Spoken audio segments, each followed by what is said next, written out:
Both thorns and thistles it shall bring forth for us. For out of the ground we were taken, for the dust we are.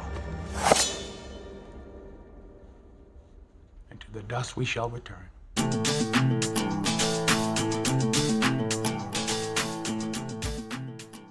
Welcome to the Profit Dare. I am Tim Kaiser, and on this channel, we provide simple financial solutions and inspire savvy stewardship. Now, I often hear people talk that there's thousands and thousands of money scriptures in the Bible, and I'm going to take them. I'm going to start with Genesis 3, the fall, and just work my way through and some of the conversations that happen in the Bible around money. Now, you're wondering, how in the world does Genesis 3 apply to money? Because it's like the Garden of Eden.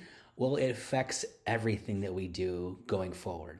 So we're going to talk about the fall of mankind and the effects of the fall and things of that nature. This is something Christians struggle with. We are redeemed from the curse of the law, but we're not immune to the effects of the fall, right? So we have things that happen to us every single day that are just not fun, right? Life can be challenging. And so we're going to back up to the beginning and talk about that a little bit and understand why we struggle, why we deal with greed and things of that nature, and all kinds of untoward behaviors that we all deal with and that must be crucified. So it all starts in Genesis. And so, we all know Genesis 1, God created the heavens and the earth in the beginning, and then he created Adam, and then out of Adam he created Eve, and he, put them in the garden, and they tended the garden and named all the animals and all that cool and fun stuff. And God gave them a command. He said, don't eat. You can eat of any tree in the whole garden, but just don't eat of the tree of the knowledge of good and evil. And Eve was deceived. And here's something that I think is an important distinction to make in this, because we often add to Scripture or redefine Scripture or misinterpret Scripture. And some people get kind of annoyed with me when I do this. But I do my best to stay as close to the Bible as possible without misinterpretation. Even when it kind of makes sense, if the Bible doesn't say something, it doesn't say it. If it says something, it says it. So you recall in the garden when Eve was talking to the serpent, and she said to him, that God said that, not to eat of the tree of the knowledge of good and evil, but he says, don't even touch it or you'll die. See, she was actually adding to what God said. Now, there's no biblical evidence that God said that. God said, don't eat of it. He didn't say anything about touching it. And so it's kind of like we add to this, and it usually leads to bad things happening in our lives. Well, the tree of the knowledge of good and evil, Eve thought of this thing for all the right reasons. It was pleasant. It was going to make her wise and knowledgeable. But the bottom line is God said, don't. And absolute obedience is the expectation, right? That's exactly what it is. But immediately everything changed from that point forward. And sin entered the world through that act of disobedience. That impacted everything even today, right? So this is thousands and thousands of years ago that this happened, and it's affected everything. So the sin nature came in to Adam and Eve through their act of disobedience. They passed on that nature to all of humankind.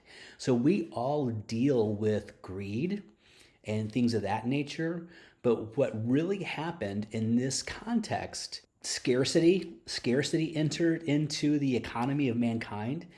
As Thomas Sowell brilliantly put, many years ago, he was in an interview in... So economics is the study of scarce resources which have alternative uses.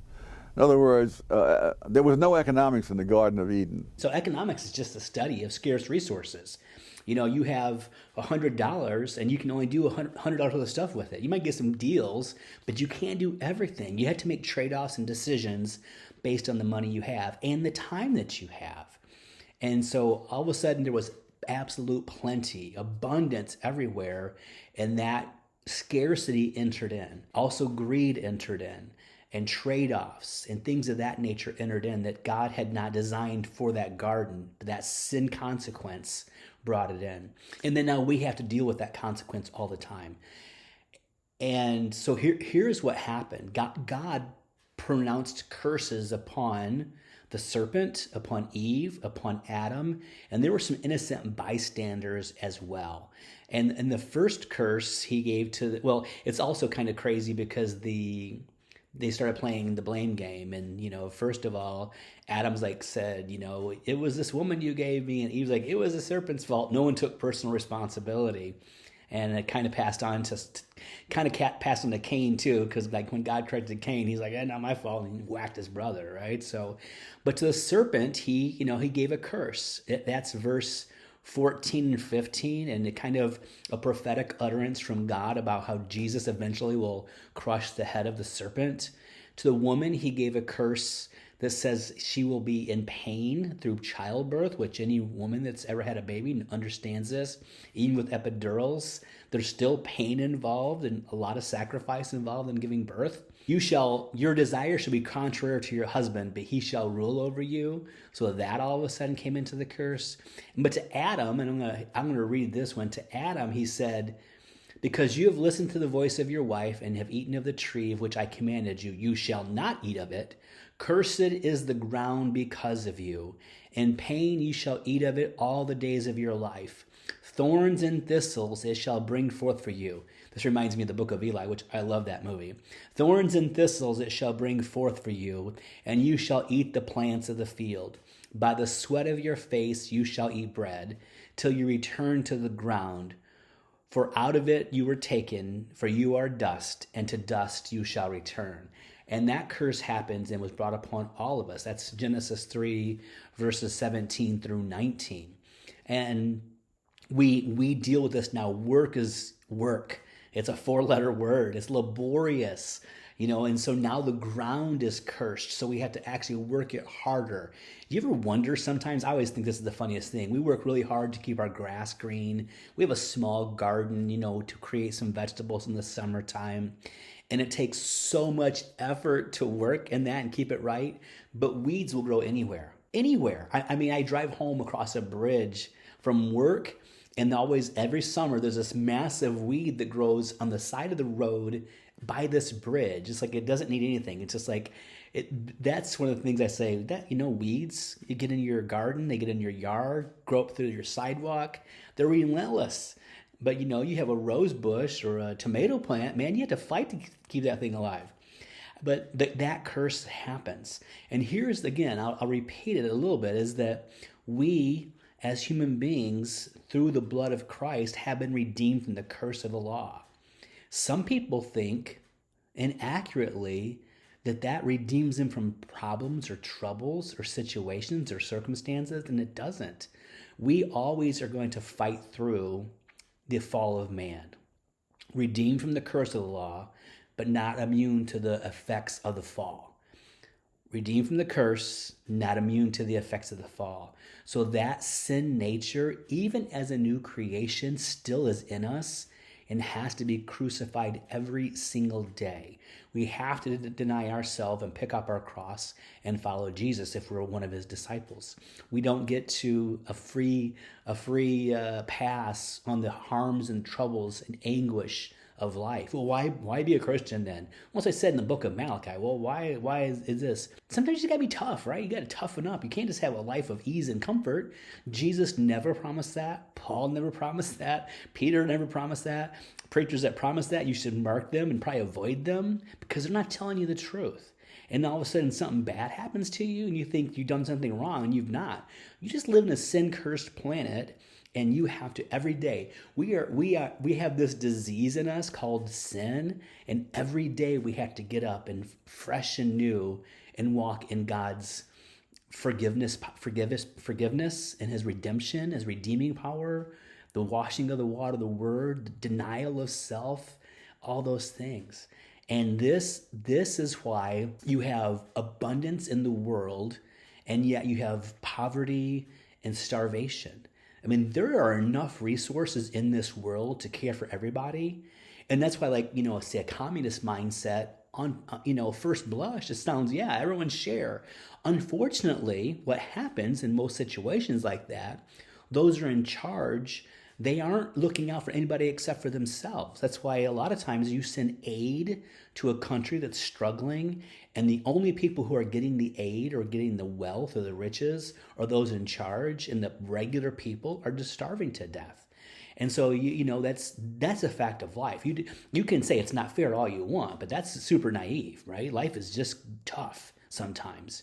And so you have, I remember once sometimes someone saying that there's probably more bananas that go rotten, like in the jungles of Ecuador and Guatemala, wherever they're grown, that could feed a lot of hungry people, but just getting them out of there. So then we have an economic situation.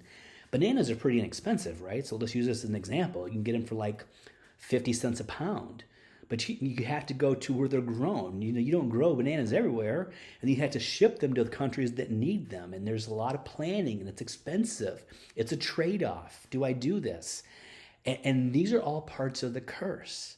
So when you work and you're only getting paid a certain amount of money, you think it's unfair. You think your boss is taking advantage of you or whatever.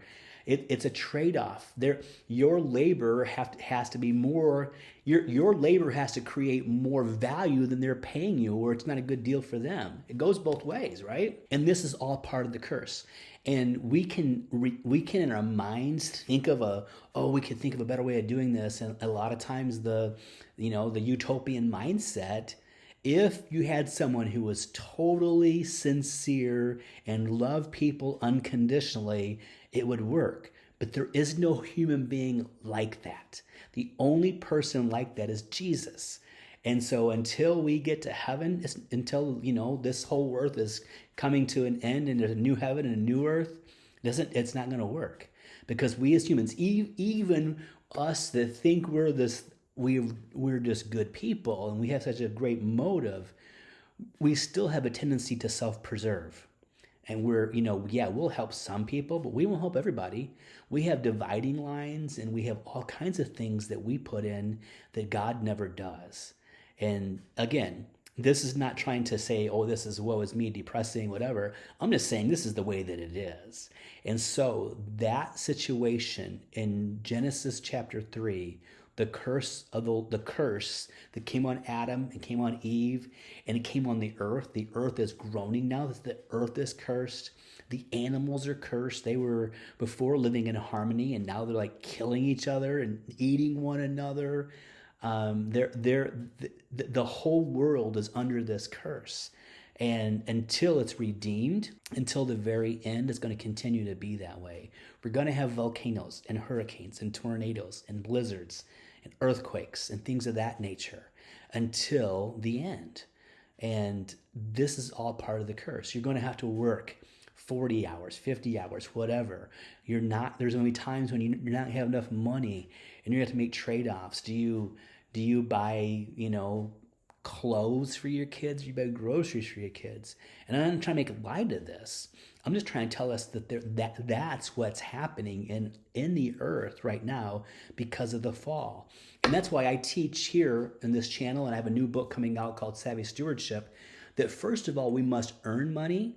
And until then after we have the money that's in our hands that we've earned or inherited, I guess you could inherit it, then you can spend it, you can save it, you can pay down debt if that's an issue, you can invest it. But, those all are in competition with one another too. The money you spend on groceries can't be invested. The money invested for long term, say you put in a 401k, and that money you can't touch anymore, you can't save it for a new car. The money you save for a new car, you can't spend. It's constant competition. And that's why we need to understand the plan of God for our lives, and how to go about executing that plan through the values of our family and through the Word, because it's going to be tough.